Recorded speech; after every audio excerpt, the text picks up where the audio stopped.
How much do you trust the World Health Organization? Zero.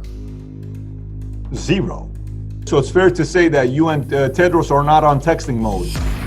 A researcher was doing research on bat-related coronavirus in Wuhan. And at that time, already 5 million people from Chinese New Year's had left the city to the four corners of the earth. Did you ever expect something like this to get to the point in the US where everybody would be forced to shut down for as long as we've been shut down? First of all, the models are incorrect. They are hyperinflated. And as we shut the country down, companies close, businesses close. What is the best way for us to get the best kind of data on this? AT&T, Verizon, T-Mobile, and Sprint pushed really hard with their lobbyists in Washington, D.C. to have me removed from the White House. Is the way of doing business forever changed, or no, we'll forget about this and move on in the next 6-12 months? The strategy of China is to become the Saudi Arabia of data. Why?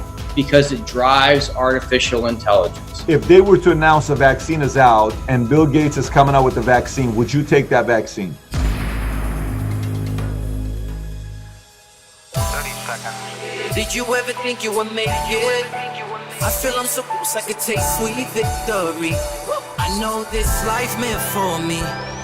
Yeah, why would you bet on Goliath when we got Bet David? Valuetainment, giving values contagious. This world of entrepreneurs, we get no value to haters. How they run, homie, look what I become. I'm the one.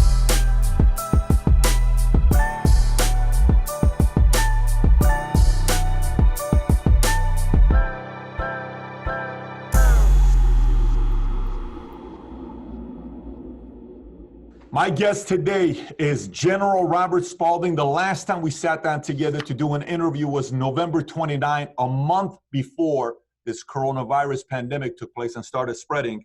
Ever since our interview, we talked about 5G and other topics about China. Our interview has gotten nearly 10 million total views, and people have contacted us talking about his book, Stealth War, and it's led to people requesting you to come back. So Robert, we appreciate you for coming back and being a guest on Valuetainment again. Great to be back. And I brought the Hulk with me. I feel very safe. We got two of them now, one to protect you and one to protect me on this side here. So Robert, let's get right into it. So is this a pandemic or is this a plandemic? Well, that's a hard question to answer because, we're dealing with a totalitarian regime. If we had perfect knowledge of what the Chinese Communist Party's plans were, I think we could answer that. But, we have to intuit based on what facts we do have. So we do know, for example, that there's a P4 lab in Wuhan. That lab, a researcher was doing gain of function research on bat-related coronaviruses and published a paper on that. And that paper talked about the ability to infect humans. We do know that. We also know that on January 7th, the WHO met in Geneva and talked about the fact that there was human-to-human transmission going on. And in fact, we also know that in Wuhan, they knew in December there was human-to-human transmission.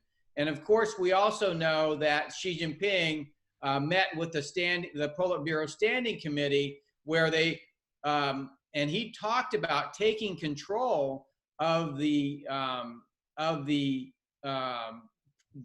growing pandemic on the 7th of January. So we know that he knew that he had human-to-human transmission.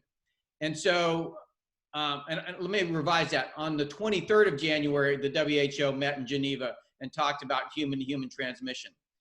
Somewhere around the 22nd or 23rd of January, we know that Wuhan was locked down. And at that time, the Wuhan mayor made a statement that already 5 million people from Chinese New Year's had left the city to the four corners of the earth. So what we know is they were doing work on the virus. We don't know if that's where it came from or if it came from the wet market. And we can't know that because the Chinese Communist Party is not going to allow us into the lab. They're not going to allow us to talk to the researchers. All the data has been scrubbed. We don't know.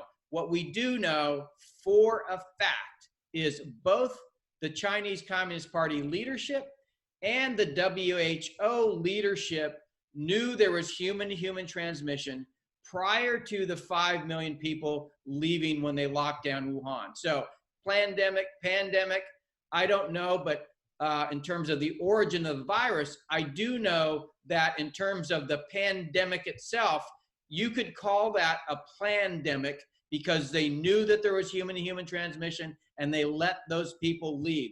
And you know, the president acted quickly to shut down flights to and from China, and thank God he did. The problem is that we kept them coming from Europe. So you see the big infection happening in New York because of travel coming to and from Europe, where the Chinese people that had left Wuhan went into Europe and created the infections that spread to New York. So now to manage expectation with the audience, I think it's important to know why you're an expert in the topic of China. Robert, if you don't mind taking a moment and sharing with the rest of us, those who haven't seen your interview, on what your experience has been with CCP, with China. So, you know, I lived in China for the first time from 2002 to 2004. I was a major in the Air Force. I was an Olmsted Scholar. I studied at Tongji University. Before that, I had spent a year studying Chinese language at the Defense Language Institute, so I spoke Chinese. I moved there in 2002 with my family. That was right after China entered the WTO, so we went all over the country. I learned about the people, the culture, the history, the geography, and traveled widely within China. So I really understood China. I didn't understand the Chinese Communist Party or the government. As I went on in my career as a B-2 pilot, the Air Force decided to send me back to China to be the defense attaché and the senior defense official in Beijing. In order to prepare for that, they sent me to the Council on Foreign Relations for a year in New York City to meet with a lot of our industry and finance leaders and corporate leaders. I then went to the Pentagon, where I advised the chairman on strategy with regard to China for 2 years. First Chairman Dempsey, then Chairman Dumford.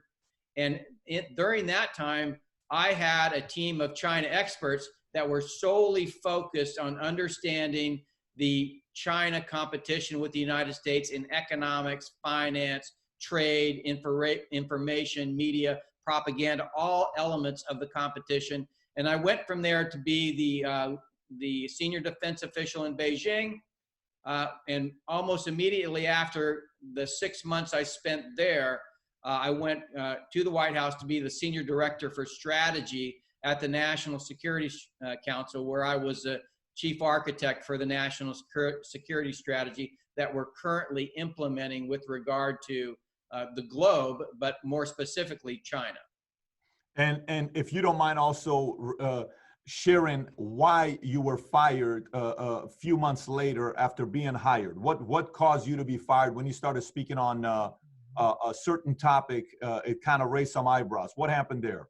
After the national security strategy was primarily in form, in its final form, and I felt like we had the right framework for it, I started an intense study on 5G. And I brought in all the experts, not from in terms of policy, but in terms of engineering and science, really to understand the technology. And then what we did is talked about for about 6 months the opportunities and challenges with regard to 5G. And at that point, I realized that we had a significant problem with the collection of data in democracies all over the globe by the Chinese Communist Party, and that 5G was going to actually increase or amplify that collection of data, not just for economic benefit of China, but also for intelligence collection and influence of our society.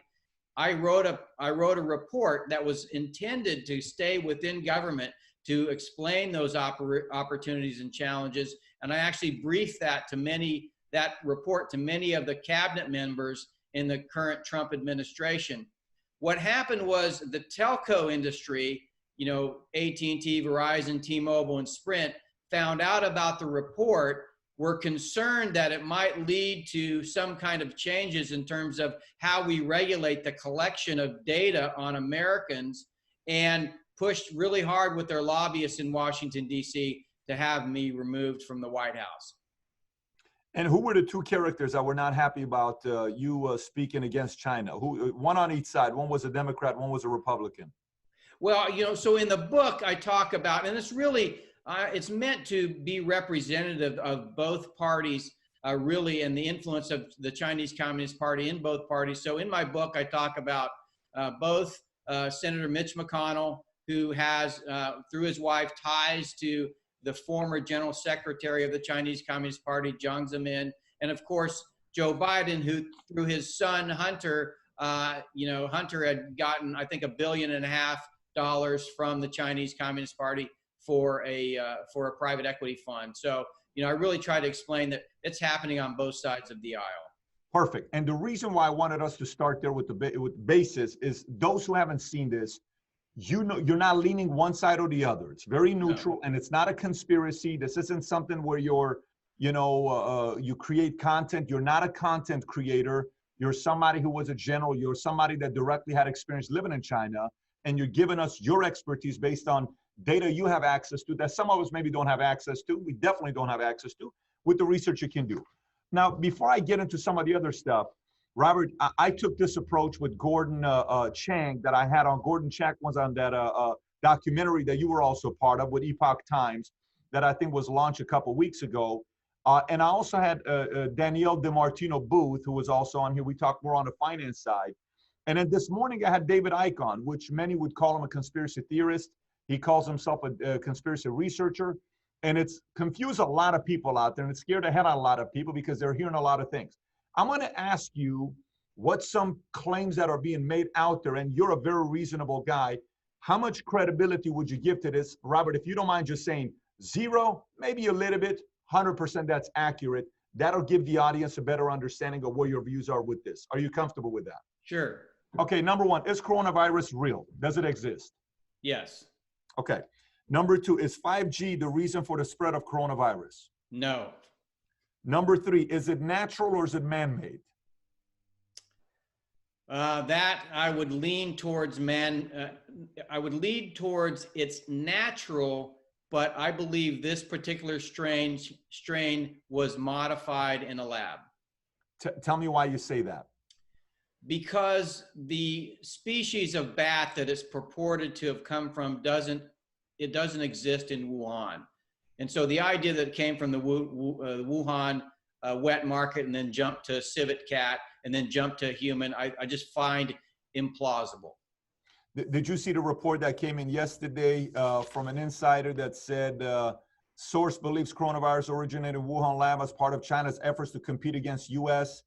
And John Roberts asked the question from President Trump. More and more, we're hearing the story. We are doing a very thorough examination of the horrible situation. Apparently, there's a patient 0. Have you heard about this patient 0, where the initial transmission of the virus was bat to human, and that patient 0 worked at the laboratory, then went into the population in Wuhan, and then it spread? How much credibility do you give to that source and that story? My sense is, if I was going to give a probability to, was this an accident? And again, I'm basing this on the fact of the Washington Post article that said that there was a state cable from the U.S. Embassy explaining that they were concerned about the safety precautions that they witnessed were being taken in the P4 lab in 2018. So I'm leaning towards it was probably accidentally released as kind of the how it escaped. And so I find that story, particularly because that person's been wiped from the logs of the Wuhan Institute of Virology. I find that to be more credible than anything. Okay, that's good to hear. Is this China retaliating to Donald Trump due to strong measures he took on the tariffs? So it's a form of revenge and retaliation to hurt the economy, because that's the one card Trump could use. And if the market drops and the Dow drops, it hurts the chances of Trump getting reelected. Okay, so now you're talking about why they allowed the 5 million people to leave Wuhan, or are we still talking about if it wasn't an accident that the virus escaped? Yeah, so both ways. So for me, it's they knew that this was happening. They said, well, let it go out there because if it does, it hurts their economy. We don't like this guy. He's strong arming us. We want somebody else that we can negotiate with. We've done dealings with Biden in the past before. We'd rather have Biden as president than Trump as president. Okay, so if we go back to the source of the virus, and I said I think it's more probable that it was an accident, that it was accidentally released. If you went to the lower probability and said it was purposely released, then I would say the likelihood that it was aimed at the United States, I think, would be a low probability. You know, if it was purposely released, I would put as internal domestic political reasons as more probable. In other words, somebody was trying to damage Xi because of the harsh measures around the anti-corruption campaign that he's used to basically shore up power. So I would think it would be, I don't think it's probable, but if that is the explanation, I would say it's more likely that it was domestic politics, not aimed at the United States. Now, in terms of why the 5 million people were allowed to leave Wuhan, it could be that at that point, they realized that they had a problem that they couldn't contain. And rather than having that be only China that had to deal with that and create the economic devastation that the coronavirus has created, that it would be much more better for them in terms of geopolitics if the entire world was infected, because then everybody's dealing with it, not just them. So that's a complete different angle, because now you're thinking somebody from the inside in China who is not happy with Xi is kind of retaliating through this. That more would be, I don't think that's probable. I'm saying I think it's probable it's an accident. But if somehow we were to find out this was purposely done, sometime in the future, something happens and the Chinese Communist Party is no more, and we get access to the archives and interview people, and we find out it was done purposely, my guess is at that point, if it was, we would find out that it was aimed at Xi. Okay, interesting. So far right now, we have 2.164 million cases as of today. Today is April 16th. 2:33 while I'm saying this. We have 144,313 deaths, of which 33,903 is in US. So knowing those numbers, the other story you're hearing about is the fact that the death toll isn't necessarily true, because many other forms of death are being blamed to coronavirus, even though main cause wasn't coronavirus, which makes it not as deadly as what a lot of reports are coming in. And you're asking me, what I think about that. What I'm asking you is how much weight you put behind the fact that people are saying these numbers that are coming in with the death toll with coronavirus, how deadly it is. It is not as deadly. It is because the way they're putting the reporting, they're saying it's death due to coronavirus versus the person was going to die anyways, but they also ended up having coronavirus. So the statistics makes it scarier with the death toll we're getting with coronavirus. I don't know if they're purposely making it scarier. I do know that we have a problem with statistics. We actually don't know what the true numbers are, and what we're trying to do is more finely, resolve what the true numbers are. I think there are some problems with the way that we're collecting data, and particularly if you look at what the CDC said, how they're going to count, some of that is using other means other than a positive COVID-19 test. So, it could be that, there's some miscounting there. I think the bigger problem is that we don't know in the broader population, the total percentage of infected people, because we don't know how many are asymptomatic. So far, apparently 1% of US has been tested. 1% of US has been tested. What is the best way for us to get the best kind of data on this? What do you suggest? Self-testing? Is that the only way? Well, I think statistics would say that you would do a random sampling of the population, and that would give you the kind of data that you need without having to test everybody. And I think if we had institute a random sampling of the population, much like we do for polling of data, then we'd have much closer numbers in terms of what percentage of the population has actually been influenced by the virus. Okay, again, that's why if the audience is watching this, you're a reasonable man. You don't get excited about a conspiracy. You're just a matter-of-fact type of person, which gives a lot of comfort to some of the people that are watching, because when you do say something, there's a lot of weight behind it. No wonder the 5G video everybody was watching saying, this man seems like a reasonable man to give his counsel. Here's another one.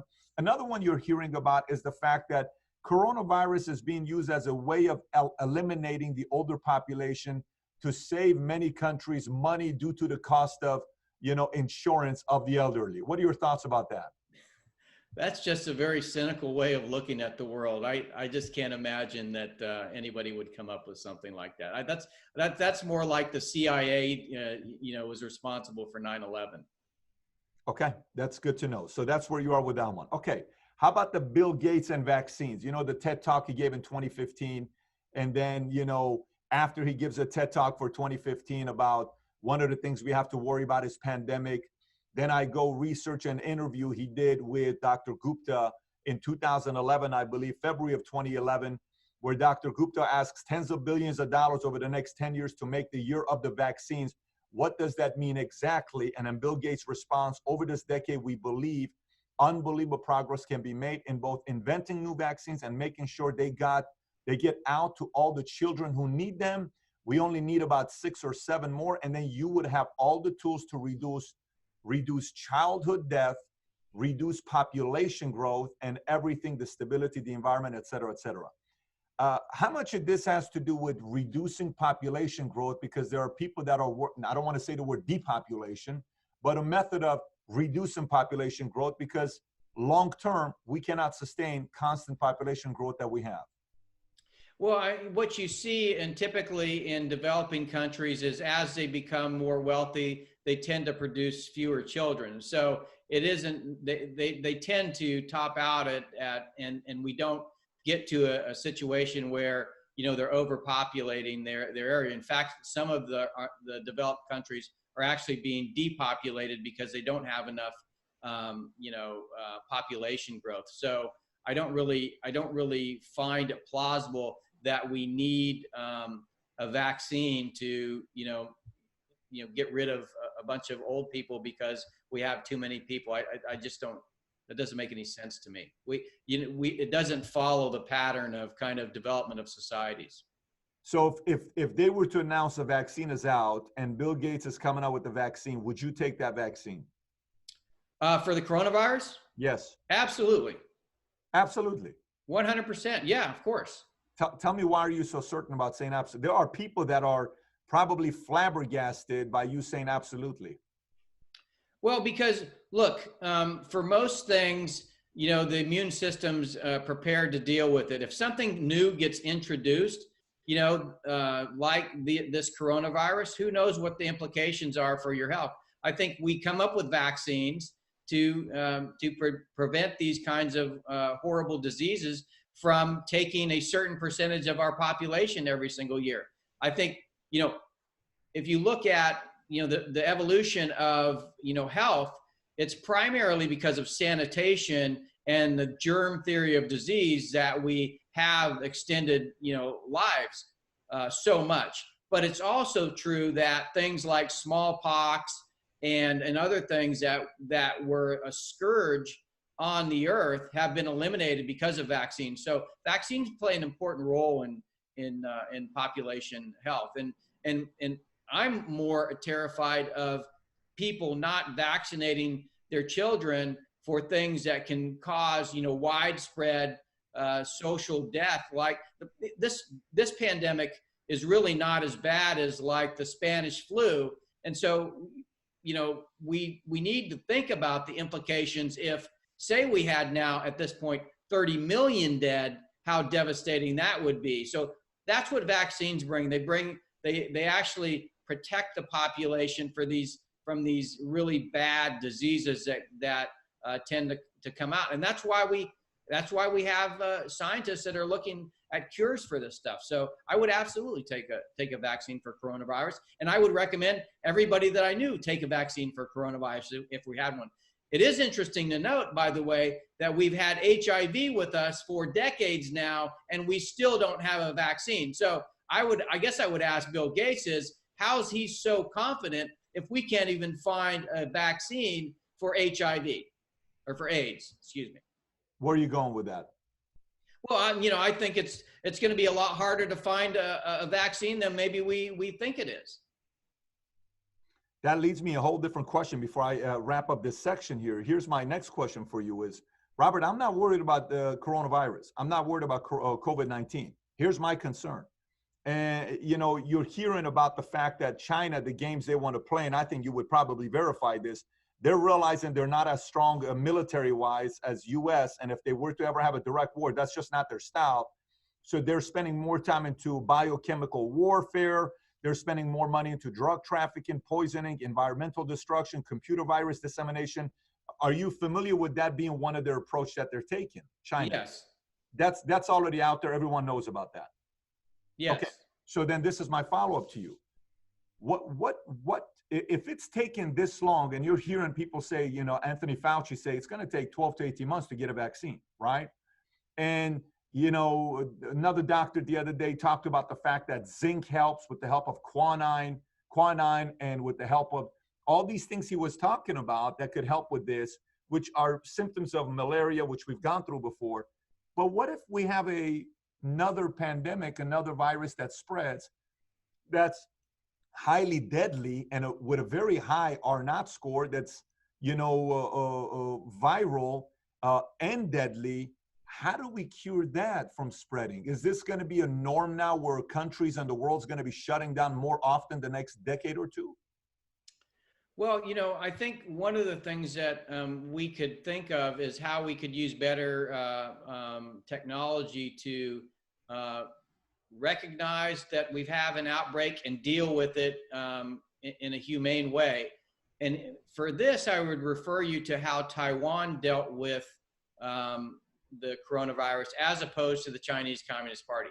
So in December, the Taiwanese got noticed that they were having these, SARS-like pneumonias, viral pneumonias in Wuhan. And they sent some researchers to Wuhan to ask some questions. And the researchers came back and said, they're not answering our questions. And so right away, Taiwan instituted measures. They stood up the CDC. They started forcing checks at the borders. They shut down all flights from Wuhan and to Wuhan. They started testing people. They started requiring social distancing and masks, contact tracing. They implemented the basic steps of preventing the spread of a pandemic.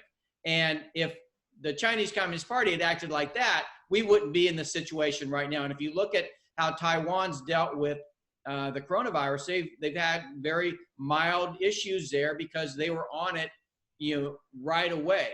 And I think what we have in this world, because you saw both Google and Apple come out with apps to help do contact tracing. The problem with the world that we've created, and I talked about it in the last video, is it doesn't allow for privacy. So now the cops are going and locking people up rather than, depending on this country on the education of the population and the fact that they're going to do the right thing because we live in a democracy and we understand that the government's being transparent and telling us, hey, we need to do this in order to prevent, people from getting sick and dying.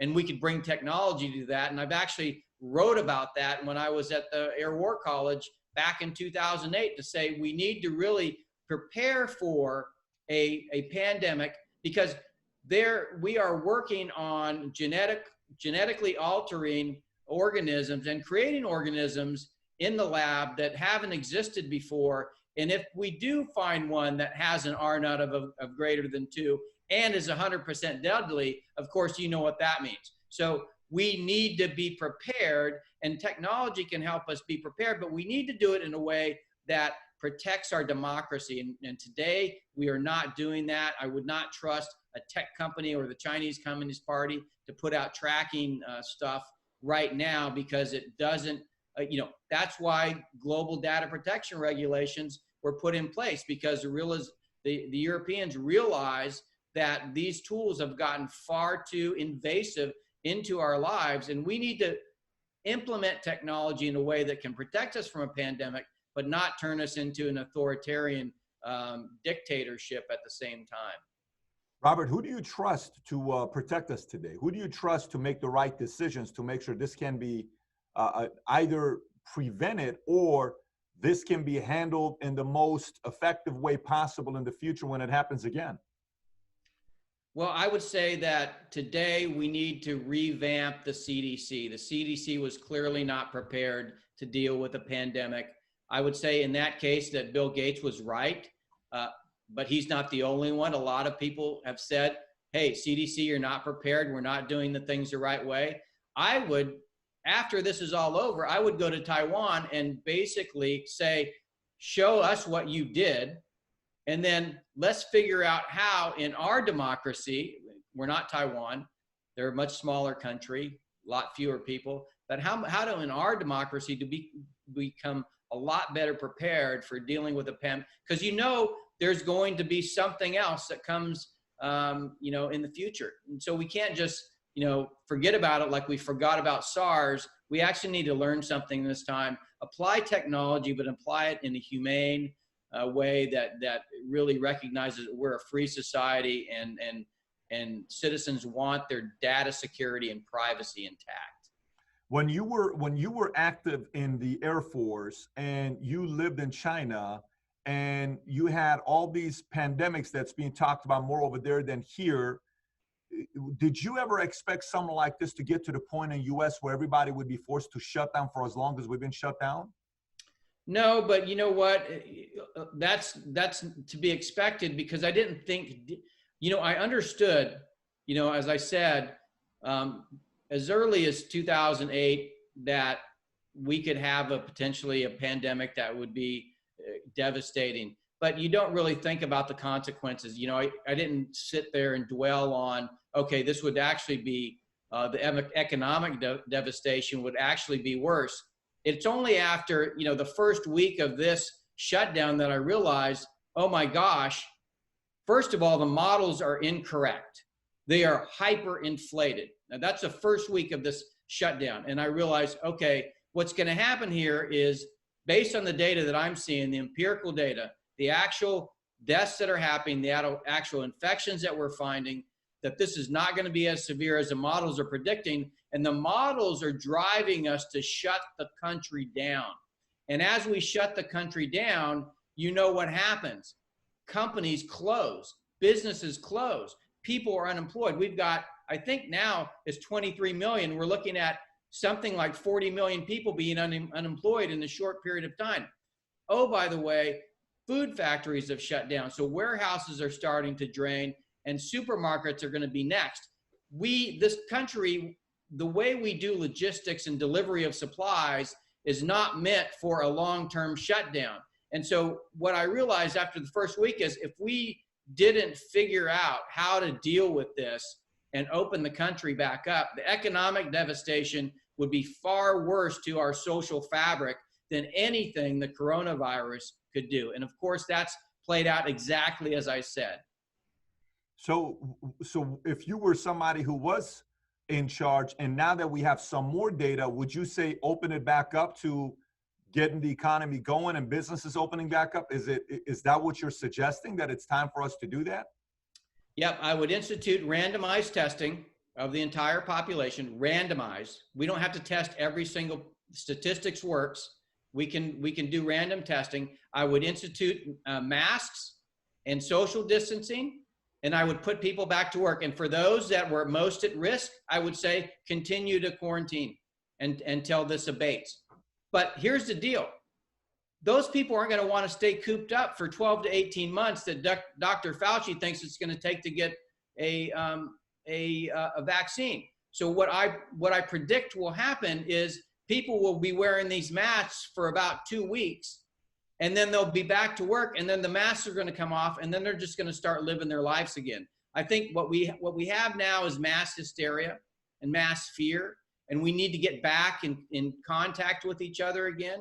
And as we get back in contact with each other again, we'll realize that we're not going to die every time we see somebody. And when that happens, we're going to get tired of wearing masks and doing the elbow bump, and it's going to go back to the way things were.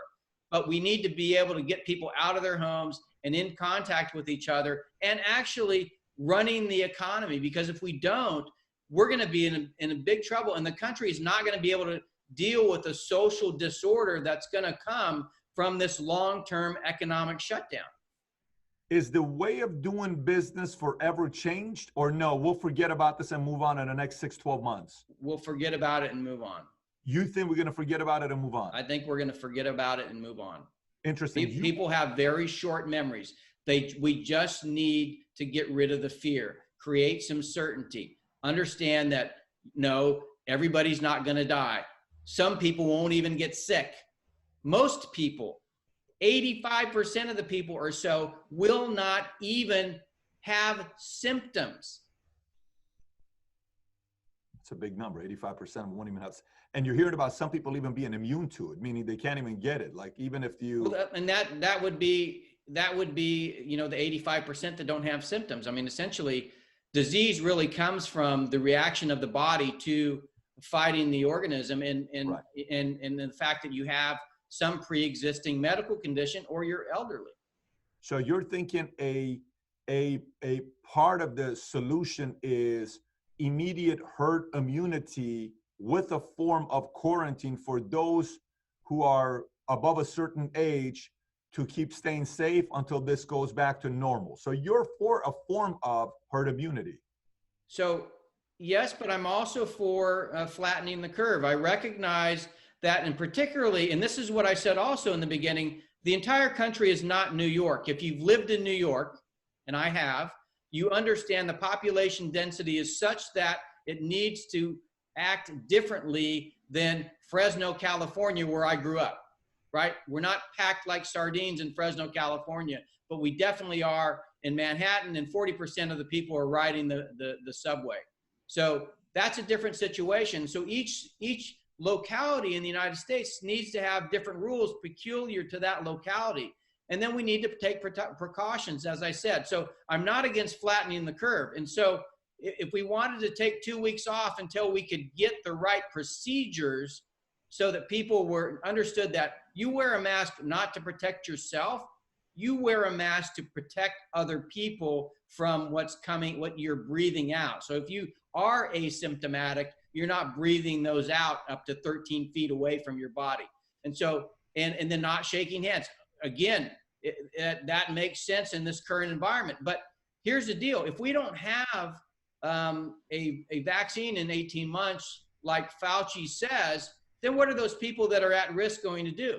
I mean, there's been people that are 85 years old that have lived through the virus. People do not do well if they're cooped up in their house for months on end, and this country won't do well economically if we do that. And so you had to do some curve flattening, but then we needed to get right back to work and really understand that we are going to get through this. It's not, this coronavirus is not so deadly, so much more deadly than the common flu. We lost 60,000 people last year to the flu, by the way. How is your current life right now? What are you doing? Are you staying home? Are you going out? What are you doing? I'm just curious. I am, all the people that I would typically interact with, all of those organizations and offices are shut down. So the only thing I can do to interact and to continue to do what I do, which is push the message about the Chinese Communist Party, is do like I'm doing here, which is do it virtually. Look, that being said, here's some good news.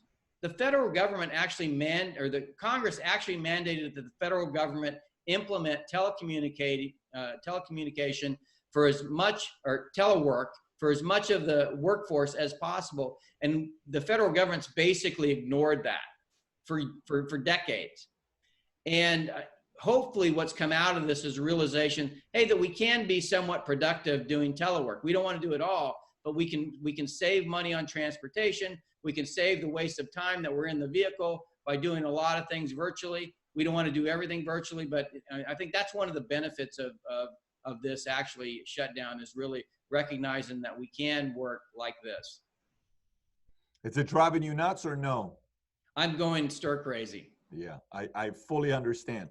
So you were in China when SARS happened, weren't you? I think you were living in China when SARS happened. I was. What was it like when in China? Was there a hysteria, or was it just kind of like they're used to it and they had certain steps that they took? So again, I didn't understand the Chinese Communist Party at the time, so I actually believed what Beijing was saying.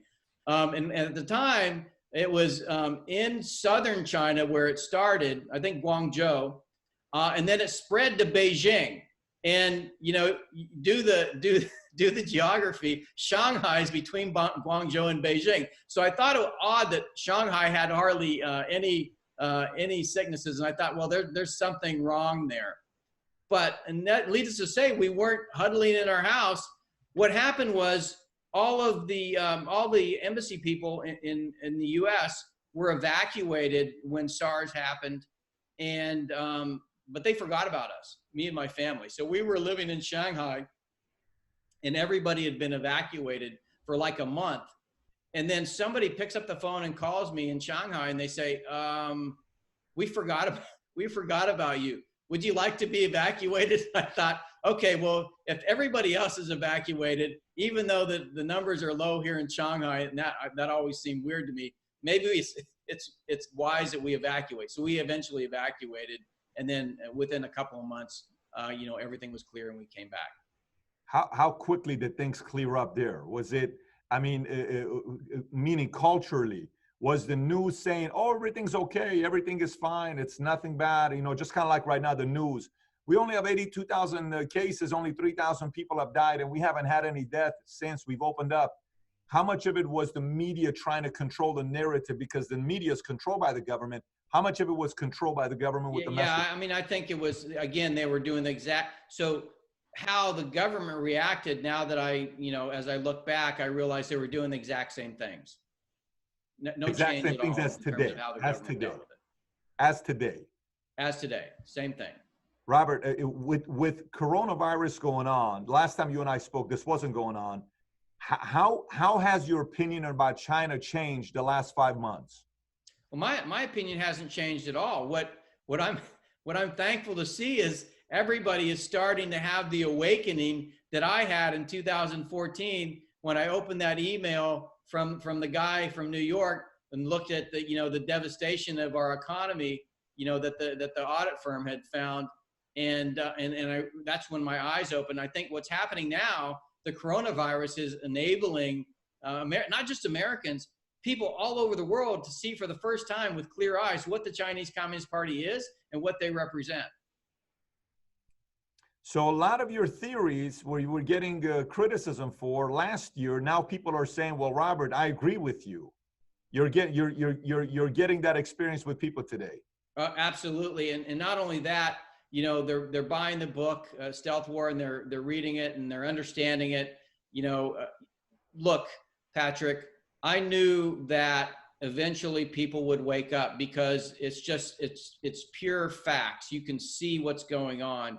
And all it took was something to awaken them. And so what's happening now in terms of realization, I think, is something that I always expected. I just thought it was going to come, it was going to take a longer amount of time for me to be out there messaging.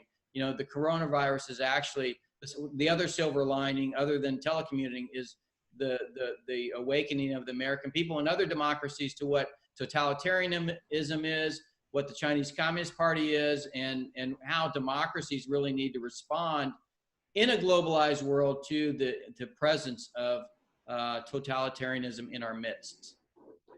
How is China held accountable moving forward? How does America hold China accountable moving forward? Well, I think there's a number of ways. We could continue with what the federal government is doing. We could make tariffs permanent, like back before they entered the WTO, because they have a non-market-based economy. All of these countries that have Belt and Road Initiative projects could collectively decide to default on their payments, all of them together, And then we can also seek reparations from across the board, from all countries, because, you know, trillions of dollars in lost economic productivity, you know, thousands of people killed and made sick. This was, we know it was purposely done by the Chinese Communist Party. It's clear that, you know, any reparations we want to get at this point would be warranted. How much do you trust the World Health Organization? Zero. Zero. Zero. So it's fair to say that you and Tedros are not on texting mode. I think he tweeted yesterday, love, and I said, I tweeted me some CCP.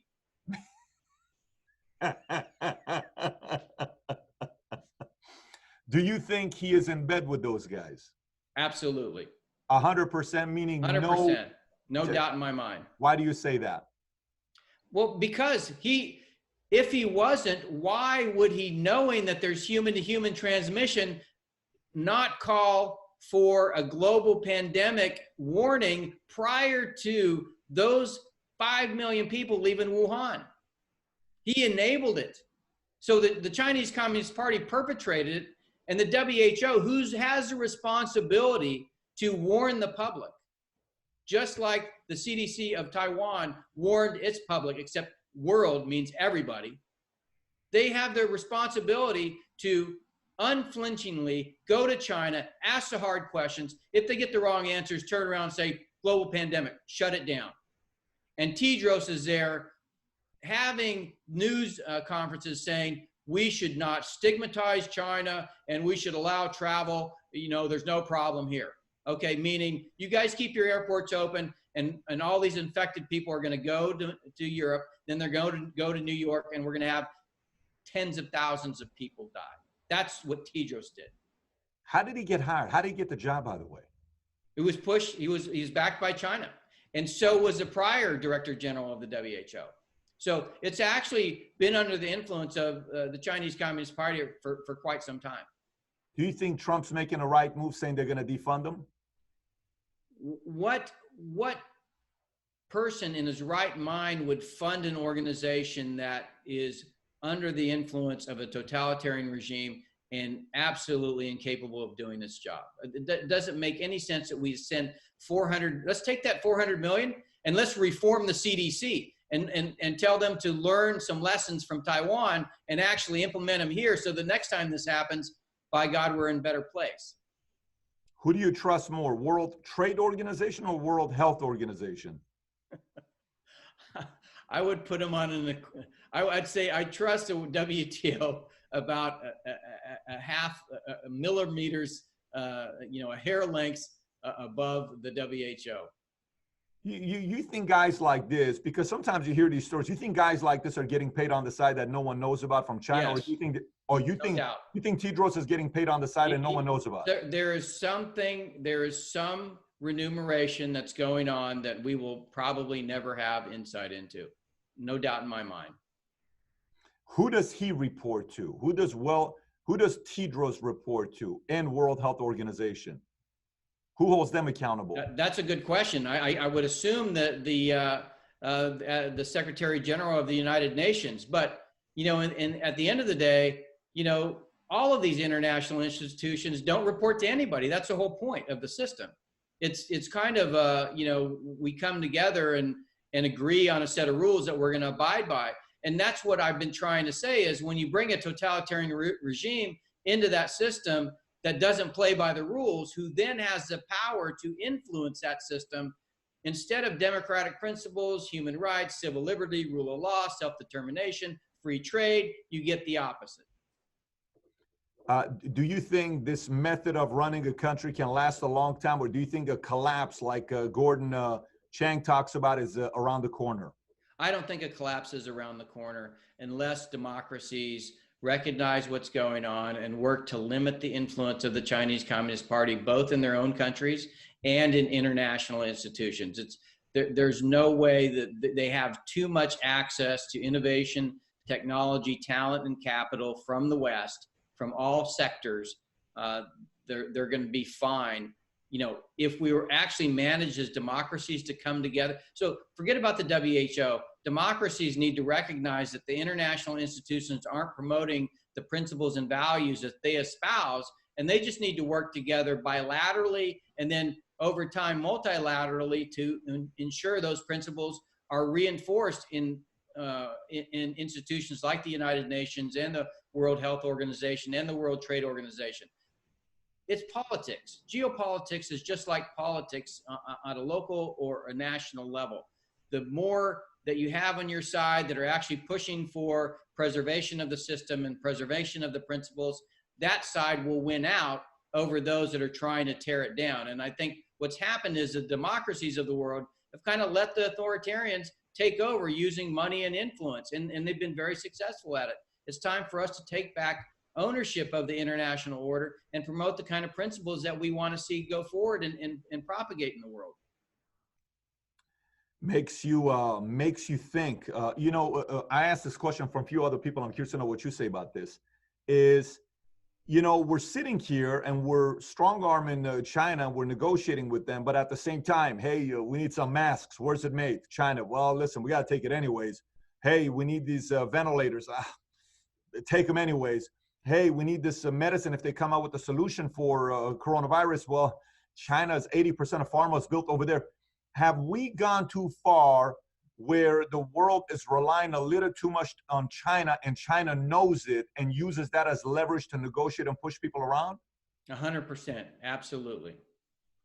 How do you get away from that? Well, first of all, you go back to making tariffs permanent because they're human rights violators and they don't have a free market economy. You don't allow U.S. corporations to count assets held in China because they have a non-convertible currency and strict capital controls. You don't allow our retirement funds to invest in Chinese companies and Chinese bonds and stocks because we don't require them to be audited like we do U.S. companies. You basically just make the Chinese abide by all the same rules that Americans and American companies have to abide by here in the United States. And you do that with all our allies and partners. And when you do that, they don't have purchase, right? They have to compete on a level playing field. That's not what they're used to. They're used to getting their way. And we did that for a reason. We did that because we thought they would democratize. They would liberalize politically. They would become more like us. What they've created is a world that drives us to be more like them. I asked you this question last time. I'm wondering if your answer has changed at all. Who needs who more? Is it U.S. needs China, or does China need U.S.? The U.S. doesn't need China at all. Got it. Our economy does not derive, a majority of its value from China. It derives a majority of its value domestically. We have a very good consumption-based economy here in the United States, and but the Chinese economy absolutely is dependent on the United States and other democratic economies. And so theirs is an export-driven economy. So we don't need China at all. They absolutely need us. If that's the case, why aren't we coming together on the same page and pushing them a little bit to say, hey, you got to open it up. And if you want us to be more comfortable, I want you to allow Facebook, YouTube, Twitter, social media, everybody in China, because we got to know what's going on there because we don't trust any of your data. Well, that's just not going to happen. The Chinese Communist Party is not going to do that. The reason our corporations and our investment banks are pushing for us to be there is because, the Chinese government subsidizes power to the factories. They allow them, through the inspectors not to abide by environmental rules. You've got nets around the Foxconn plant because people jump out because of the intense, labor violations that are going on in China. So it's all the horrible things that we live through in our economy, but because we're a democracy, we put in labor laws and we put in environmental protections. We actually dealt with this kind of behavior. All of these corporations have gone over to China where the rules don't exist. The only rule is that the Chinese Communist Party stays in control. And that allows companies like Apple to have $260 billion in cash because their margins are incredibly steep because of those reasons. on the investment bank side, they get a fee for every Chinese stock and Chinese bond that's sold. And so they're more than willing to push it. You even saw with the coronavirus and the fact that trade war is on, you still got investment banks in Wall Street pushing Chinese stocks, saying this is where you need to invest. It really lets you know what's going on. The system is incentivized to provide the Chinese Communist Party with everything they need. The system is incentivized to provide the Chinese party with everything that needs. What does that mean? That means we set the rules to benefit Chinese companies, and the Chinese companies and the government have taken advantage of those rules to be a predatory, or a better word, a parasitic economy on the United States and other democracies. And unless we cut those ties, it's just like if you have a tumor, the tumor continues to pull more and more blood from your body. The same thing that China will do. It will pull more and more blood from the American society.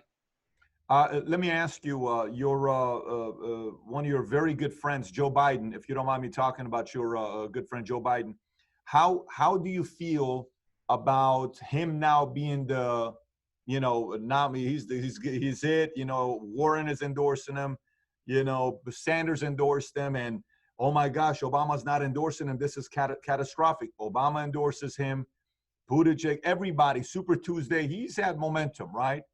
What happens to U.S. if Biden gets elected?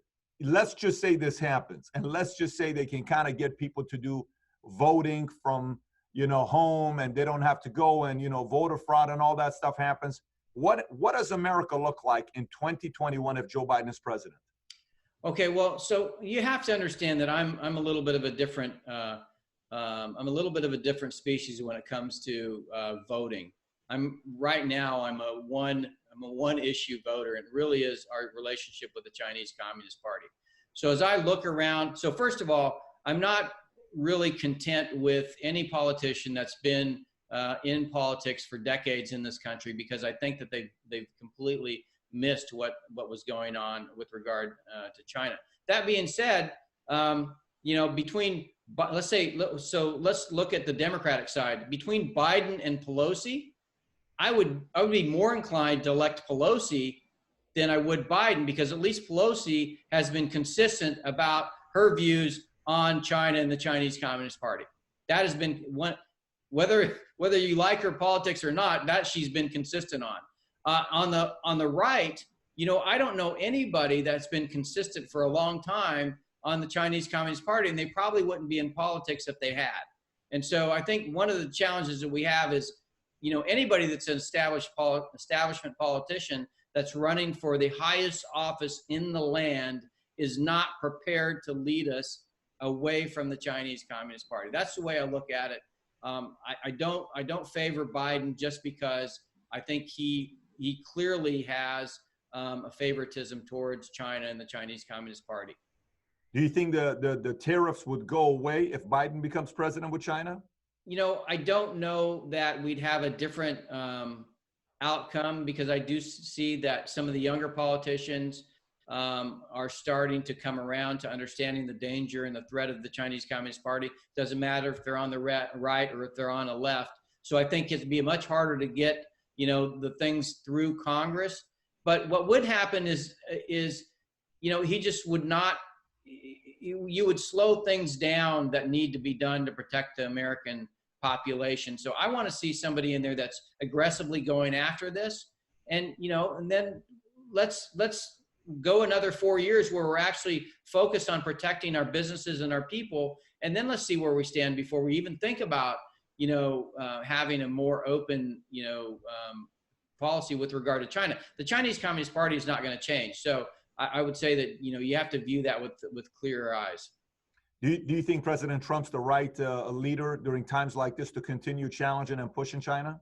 I think he is, and the reason is because he's not a politician. And what I saw when I was at the White House is, look, he just asks questions. And for me, sometimes it is the case that the best leader for a situation is one that didn't grow up in the system, because then they can question why the system is the way it is. They can ask questions, and if they don't get good answers, then they can make a decision that no other person that grew up in that system would be willing to make.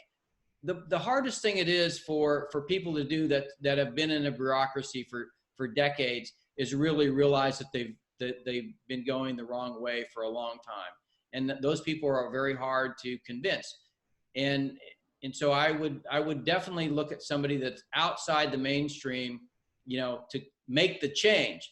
Now what I see coming forward is there's a lot of, you know, both Republican and Democratic senators and congressmen and women that are actually waking up. And so I feel much more comfortable about our future in terms of the establishment, because they're going to be established during a time when we recognize the threat, and they're going to be more wary of it, you know. But of course, you know, the problem with this current system is term limits allows for all of these people that have, you know, really just been in the government all their lives and haven't actually had to go and live out in society. So I think in a way, because we don't have term limits, we have a disconnect between our politicians that have been in office for decades and the populace.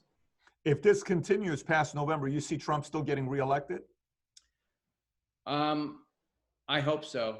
I'm confident that he will, because I think the people recognize that, you know, we have to go in a different way, which is, by the way, why a socialist, you know, Bernie Sanders almost won, you know, the primary last time. I think this time, you know, the Democratic Party doesn't really, it's got to come to grips with the fact that it's got a significant percentage of its base that doesn't agree with Biden as a pick.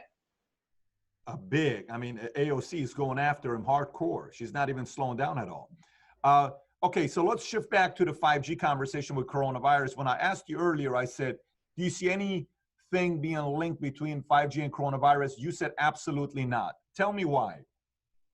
Well, you know, I saw a couple of these videos where, you know, the guy said that, I can't remember the guy's name, but he said basically that, you know, there's a theory that radiation has caused genetic breakdown of the body, and you're excreted pieces of genetic code, and that's what viruses are. They're not actually organisms. They're pieces of your DNA that have been broken off by this radiation, and they're expressing themselves, you know, out of your orifices. And this is just indicative of widespread radiation. That's fiction. That's not science. And so, you know, viruses do exist. They are organisms, and they have a specific way of doing the things that they do. And so, you know, first of all, 5G is not very widely deployed, right? AT&T has 5G on their phone, but that's not 5G. Most companies in the West are deploying 5G radios on a very, very slow rate, because the telecom industry is really a dying industry. For each added bit of capacity, the financial returns just aren't there for them to add more capacity. So they're really slowing down the deployment of 5G. The only ones, by the way, that are deploying 5G at a very high rate is China, and of course South Korea did it. Now, South Korea did it. It's got a smaller country, a smaller population. It's got much more broadband penetration in the society. It really wants to be on the leadership of science and technology. And so it did it as a national strategic decision. China is doing it as a national strategic decision, but they're not just deploying it in China. They're deploying it in any country that will take Huawei. So the biggest deployments in 5G are coming from the Chinese, clearly. So, you know, if that's so, then you say, well, Wuhan is the start of it because of all the 5G that China's been deploying. Well, I would say that you've got a higher probability that it came from the P4 lab, you know, where they were working on that virus, you know, for the specific gain of function. That's why more likely it came out, not because, you know, 5G. It's just, it's like you know, the term, the magic term alchemy. You know, it's a blend of science and magic. And so it sounds plausible when you listen to these videos, but it breaks down under scrutiny, under rigorous scientific scrutiny. You know, viruses are real. They're not excretions of your DNA because you've been radiated. It's just not. It's just not science. Last thing here before we wrap up is, I don't know if you heard yesterday, the CEO of Huawei stepped down. So as of yesterday, he stepped down and he replaced himself with Jinpu. Ren Zhengfei is no longer the director. Now it's Jinpu. And British intelligence is challenging UK to reconsider their relationship with Huawei, putting stricter control of high tech and other industries that are coming in.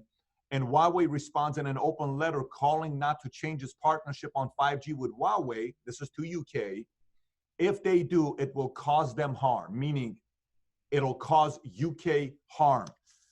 And then obviously you know about the fact that with France, they needed to buy some medical equipment from China, and China said, we will sell it to you and we'll make it for you if you agree to use Huawei to allow it to come to France.